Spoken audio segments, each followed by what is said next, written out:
Welcome to the Remembrance Day Assembly. The poppy is a very special symbol that reminds us of something very particular. It is the symbol of Remembrance Day. Remembrance Day is the day for us to remember all the people who have fought, been killed, or have been injured or had their lives affected by the war. Do you know why the poppy was chosen? Listen to this poem. In Flanders fields, the poppies blow between the crosses row and row that mark our place, and in the sky the larks still bravely singing fly. Scars hide amid the guns below. We are the dead shot days ago. We lived, felt dawn, saw the sunset glow, loved and were loved, and now we lie in Flanders fields. Take up our quarrel with the foe, to you from failing hands we throw. The torch be yours to hold it high, if you break faith with us who die. We shall not sleep, though poppies grow in Flanders fields, by John Mackay. That poem was written after the First World War in the fields where the war was fought. The only thing that would grow was the poppy. The red petals reminded people of the awful suffering that had happened, but the poppy as a flower also reminded people of the importance of life.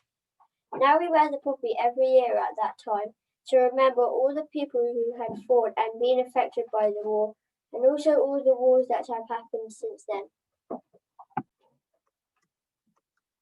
This is the Cenotaph in London. It was built in 1919, the first anniversary of the World War, Armistice Day. The Cenotaph was not intended to be a permanent structure, but the public response to it as a site for leaving wreaths to the dead and missing encouraged the authorities to make it permanent.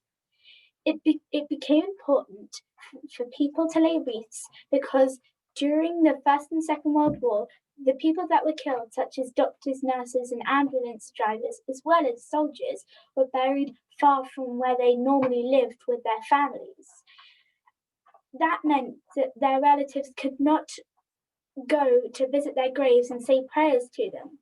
Memorials such as the Cenotaph became the place where they could, and as well as local memorials. This is a poem by Sir Henry Newbold written about the Cenotaph. He was a highly respected lawyer, novelist, playwright, and magazine editor. Above all, he was a poet who championed the virtues of chivalry and sportsmanship combined in the service of the British Empire.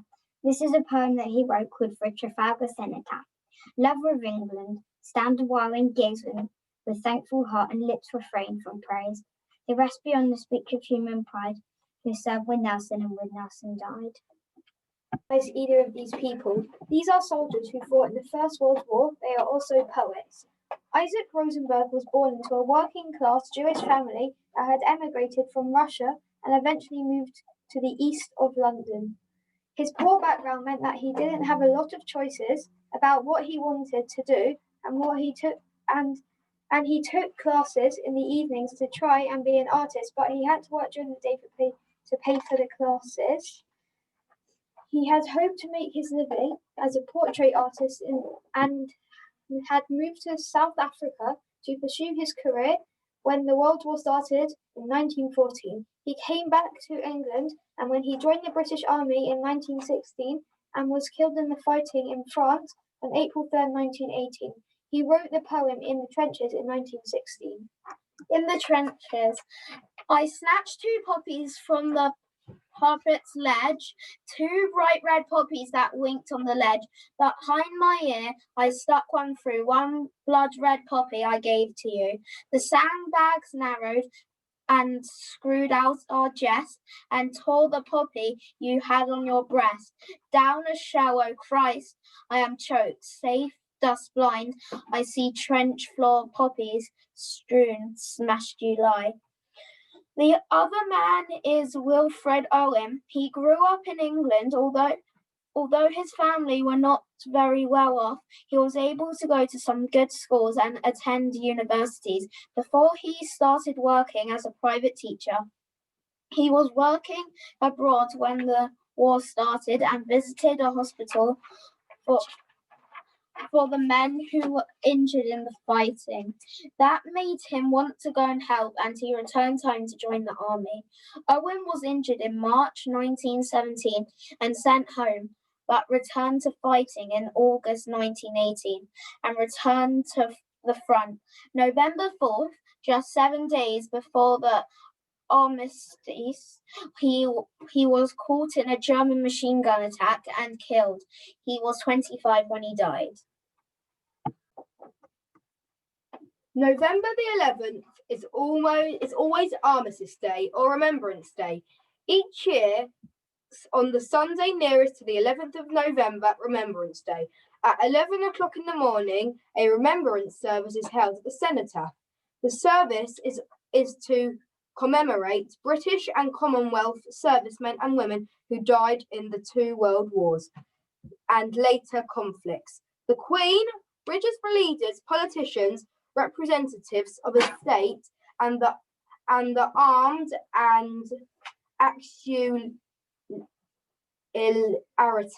forces gather to pay respect for those who gave their lives defending others. The first Remembrance Day took place in 1919, 1 year after the end of the First World War. The First World War was one of the worst the world had ever seen. Millions of men from both sides were killed. From the UK, thousands of Jewish men volunteered to serve in the British forces, and thousands of the Jewish women took up war work, such as working in factories that made weapons or helping with farming. Some of the worst fighting took place in France and Belgium. That is why the only thing that seemed to grow after the fighting had finished were poppies. After the war had finished, the poppies became a symbol of remembrance. On the anniversary at the end of the war service was held in memory of all those who had fought. At 11 o'clock the same day that the same armistice peace agreement was signed, there was a 2-minute silence. Remember me. Remember me when I am gone far away into the silent land, when you can no more hold me by the hand, nor I half turn to go, yet turning stay. Remember me when no more day by day you tell me of our future that you planned. Only remember me, you understand. It be late to counsel then or pray, that if you should forget me for a while, and after remember, do not grieve, for if darkness and corruption leave, the vestige of thoughts that I once had, better by far you should forget and smile, then you should remember and be sad. By Christina Rossetti. Thank you for listening.